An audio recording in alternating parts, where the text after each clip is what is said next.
putting on the pressure. I think he's feeling the pressure at this point. He knows that he needs to do some damage here. He needs to get rid of this expansion. But the thing is, these spine crawlers keep coming down. Pyaasa not really doing any countering, which is good because doing a counter at this point would get yourself killed. And it looks like we have some serious units coming down here. APM skyrocketing, and it looks like we're going to see another battle here. All right, well, there it is. As we were talking about, very similar tactics, and in go the Baneling taking out...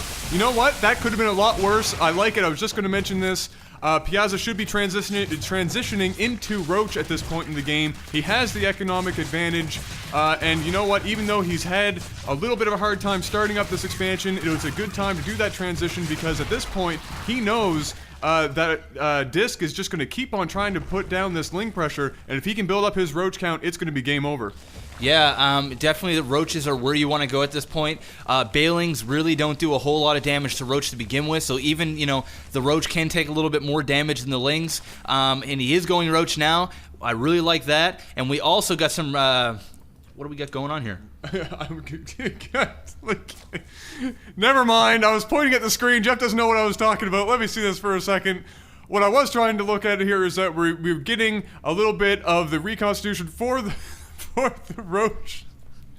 But anyway, here we go. We're going up, and finally, after all of that pressure, we are getting up into an attack by Pyaasa. What do you think is going to happen here? Do you think this is going to be enough?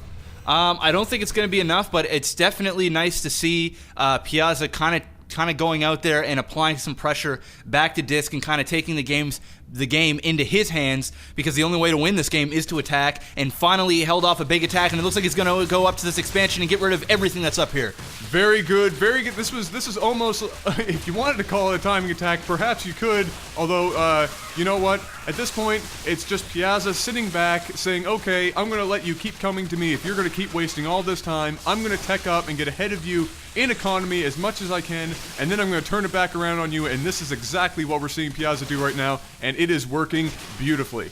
Yeah, I'm really liking this. I'd like to see him come back out here and destroy this expansion. That way it will really minimize the way that Dysk is getting his minerals, because right now it is a struggle for minerals. Who can get the most minerals and build the most units at this point?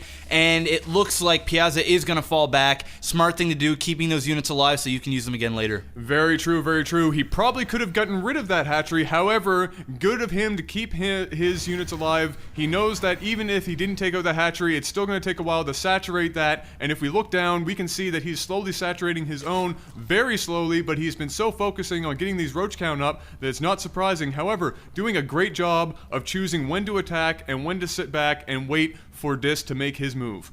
Yeah, and it looks like we actually have some upgrades going for Pyaasa.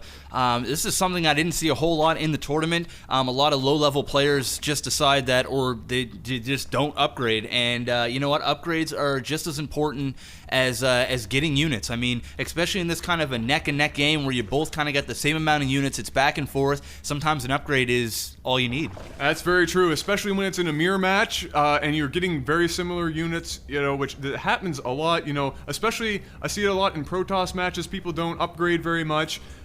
Just having that +1 attack will make a huge difference, and especially in a match like this where it's Zerg and it just so happens to be Roach versus Roach all the time, getting that +1 attack will do you a huge amount of good very shortly into the game. And as we can see, moving into the 15-16 minute mark, perfect time to get that first upgrade and make your second push.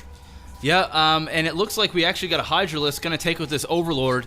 I don't know about going Hydra at this point. I don't think Hydralisks are really going to do a whole lot of damage. I'm really hoping Pyaasa doesn't go and try to max it on Hydra, because I think Roach is where you want to go at this point. Just getting your creep, spreading that creep all out in the map so that your Roach can move faster. And basically at this point, he just wants to max and maybe get another expansion over this way or up here, maybe try to get some gold.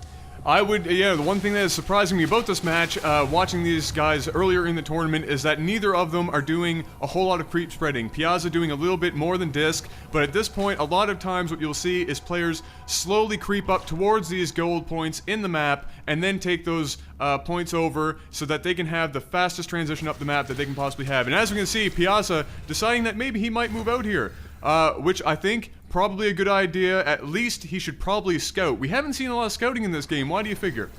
I don't know why there's not a lot of scouting going on, and I mean, Dysk, they have some overlords kind of up here in the middle to see when they are attacking each other. But as you can see, like, no one's even searched up here. I mean, either one of them could have a third expansion up here, or a second expansion up there, and that could cost somebody the game. I would have liked to see a little bit more scouting. As you can see, Pyaasa now thinking about maybe we should get some gold. If Dysk isn't going to push down the map, why not take the advantage of getting that gold? And as you can see, Dysk, for the first time all game, showing a little bit of weakness, huddling up in his base, building up and turtling a bit. Very strange for him to be doing this based on his previous play, but I can't blame him. Up to this point, his tactics in the early game of getting those couple of Baneling and rushing in with those continuous Zerglings has worked.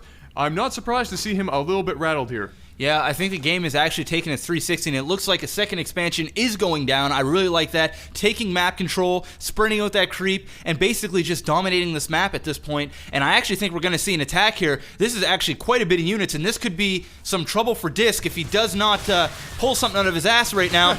And here we go. Looks like we got a little bit of a battle, and it's going to be oh no, there's just way too many to roach for Pyaasa. And it looks like he may take this battle down. Even Dysk here bringing out the drones, trying to drone pwn him, but that just is not working. It's failing horribly, and I think this might be GG. Even though Dysk in the early attack there, yeah, there's the GG. Even though Dysk in the early attack there was doing a job of trying to snipe out units one at a time, just too many units by Pyaasa brought up the map, and what a fantastic game that was. Yeah, it was a really good game. We really wanted to cast that game because it was a good display of when you are getting, pulverized there at the beginning, and it was just nonstop ling, bailing, keeping your cool, playing it smart, not going out and countering every time you defend, because sometimes when you defend an attack and you counter and you lose your units, that's when you're most open. That's when your base is there just saying, kill me now. And you know what? He did a really good job at sitting back, relaxing, doing what he had to do, taking map control, and then once he smelt that Dysk was weak and he was, trembling in fear, because, at this point, if Pyaasa lost this match, that would have been it for him. Exactly, he would have been out of it, but you know what? That just, again, exemplifies how much Pyaasa kept his cool in this match. I really liked his play. I really liked him choosing the right times to go up the map and make his attacks. Fantastic timing by Pyaasa, and definitely a well-deserved win. Yeah, it was, and I'm going to go ahead and spoil it. In Game 3, Dysk actually comes and wins. Yeah. He beats Pyaasa, kind of in that same sort of fashion of the push at the beginning, the non-stop aggression. And at this point, it was too much for Pyaasa. He did lose, and Dysk does advance. At this point, was it the semi? Yeah, Dysk. Yeah, after this was first round stuff. After this, it was the second round that Dysk advanced to. But Pyaasa showing great skill. You know what? I can't say anything better about Pyaasa. He displayed exactly what he needed to. It's just that Dysk has that opening down so well that if you aren't prepared for it, and if you can't adapt fast enough, it's just too much and too overwhelming. Yep, so we're going to see a lot more of Dysk because we're going to be showing the semifinals. So get ready to see more of him and get ready to see the others. So we're going to sign out now, and we're going to bring you more games. So this is Maximus Black. And this is Nova War. And peace out. Peace.